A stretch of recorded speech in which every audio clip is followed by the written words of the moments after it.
Steam may have thousands of games available, but how many of them are actually good? My name is Graeldon and this is Steam Sequence, a series where I complete Steam games in alphabetical order to hopefully uncover some hidden gems. Today we're looking at Cute Snake 1 and 2 to see if either of them are actually any good.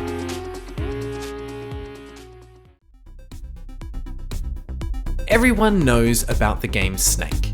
It actually began life back in 1976 as a two-player game called Blockade, which then quickly evolved into the single-player variant that we know and love today. However, it was its adaptation to mobile phones that caused it to rocket in popularity. Many think that it was the classic Nokia 3310 brick phone that released in 2000s that was the first to have Snake, but it was actually the 6110 that released 2 years earlier in 1998 that had that honour. The version on the Nokia 3310 is actually Snake 2. Now, you may be wondering, what is the point in all this? We're here to review games, not get a history lesson. Well, all of this is much more interesting than the two games we're looking at today.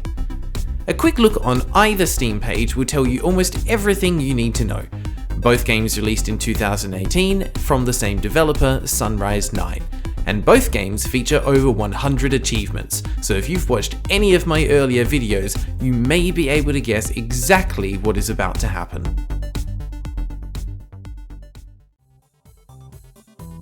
Let's begin with Cute Snake 1. Just look at this title screen. No music, no options. Surprisingly, there is a Halloween DLC, but there was no way to tell if it was on or off. I clicked it multiple times and nothing happened. Now, we appear to have two game modes, Levels and Infinite. Let's start with Levels.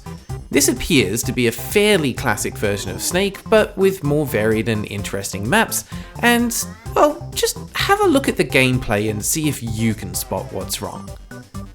If you look closely, you'll see that the snake doesn't grow any longer, which means that this isn't really Snake at all. All you need to do is guide the snake through the level, collect all the food, and pretend that everything else is lava. There are sound effects for collecting items, but there is still no music at all. I did notice though that the game struggles if you input movements too quickly, due to it being ever so slightly unresponsive. This results in some fun moments where the snake is facing in a different direction to its actual movement. The screen also tries to follow the movement of the snake, but actually moves more slowly, causing you to be able to see less and less ahead of you. Oh, and there was also this one level where the head and the body were detached, so there's that.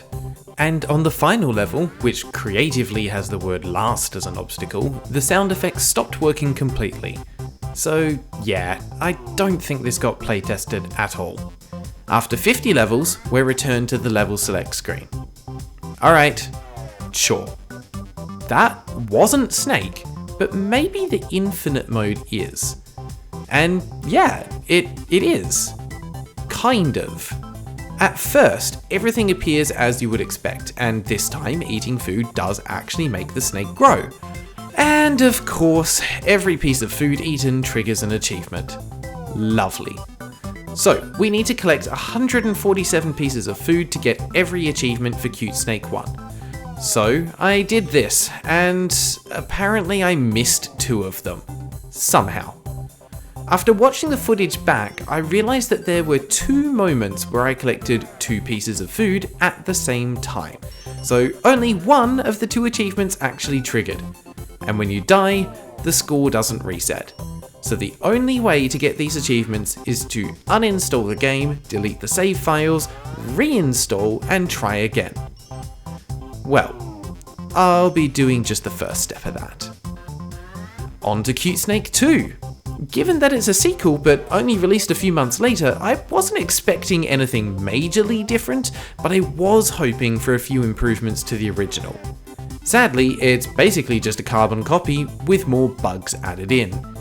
There is still an infinite mode and a level-based mode, and this time the level mode includes a small UI that shows the current level you're on. Sadly, I only managed to make it as far as level 16. As far as I can tell, they messed up the coding for the map pretty badly. So badly in fact that the top row of the squares all count as walls instead of empty spaces, which means that this lovely piece of food at the top can't be eaten, and therefore the level can't be beaten. This also led me to discover a lovely visual bug in the level select menu. For whatever reason, level 8 just doesn't appear in the list. Ah yes, all signs of a quality game. Lastly, there is an infinite mode, and as you may have guessed, it's essentially the same as in Cute Snake 1. It's a more traditional version of Snake, but with unresponsive controls. And 158 achievements, one for each piece of food eaten.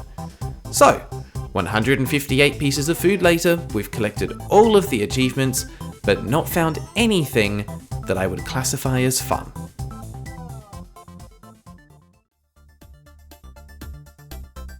Cute Snake 1 and 2 fail to reinvent the original Snake game in any way, shape or form.